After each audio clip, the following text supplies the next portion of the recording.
एक ऐसी दुनिया जो हमारी आंखों से छुपी हुई है। कहा जाता है कि एक शहर आज भी सो रहा है जो कभी शक्तियों का प्रतीक था और आज इतिहास का सबसे बड़ा प्रश्न। उसका नाम है एटलांटिस। अटलांटिस कुछ लोगों के लिए यह सिर्फ एक कहानी है, कुछ के लिए एक खोई हुई सभ्यता। लेकिन सवाल यह नहीं है कि हम अटलांटिस पर विश्वास करते हैं या नहीं। सवाल यह है, क्या इतिहास ने हमसे कुछ छुपाया है। एटलांटिस का सबसे पहला उल्लेख आज से लगभग 2500 साल पहले मिलता है। ग्रीस के महान दार्शनिक प्लूटो, उसने लिखा था, समुद्र के पार एक विशाल द्वीप था जहां एक अत्यंत शक्तिशाली सभ्यता रहती थी। एक ऐसी सभ्यता जो ज्ञान, तकनीक और समृद्धि में अपने समय से कहीं आगे थी। प्लूटो के अनुसार एटलांटिस कोई साधारण शहर नहीं था।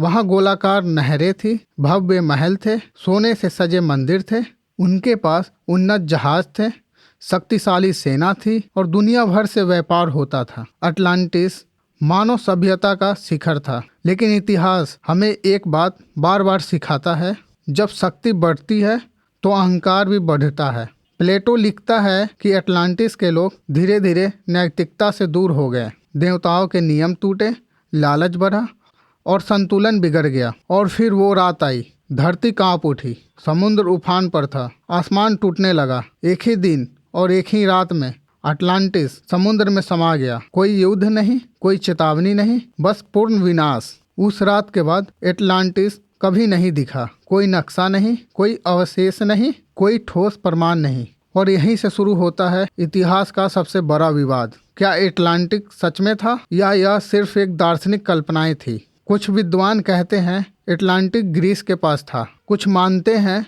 अटलांटिक महासागर के बीच, और कुछ का दावा है यह अंटार्कटिका की बर्फ के नीचे दबा है। सैकड़ों सिद्धांत, लेकिन एक भी पक्का उत्तर नहीं। आज का विज्ञान एटलांटिस को ढूंढने की कोशिश कर रहा है। Sonar scan, deep sea submarine, satellite imaging, समुद्र की हर परत को खंगाला जा रहा है। लेकिन अब तक एटलांटिस बस एक परछाई बना हुआ है। कुछ इतिहासकार मानते हैं एटलांटिक कभी कोई शहर नहीं था, यह एक चेतावनी थी, एक रूपक, एक कहानी जो यह बताने के लिए बनाई गई है कि जब कोई सभ्यता अपनी सीमाएं भूल जाती है तो उसका अंत तय होता है। शायद एटलांटिस कभी नहीं मिलेगा, लेकिन उनकी कहानी आज भी हमारे साथ है, क्योंकि हर युग में, हर सभ्यता में एक अटलांटिस छुपा हुआ है। और सवाल यह नहीं है कि एटलांटिस कहाँ था, सवाल यह है, क्या हम भी वही गलती दोहरा रहे हैं।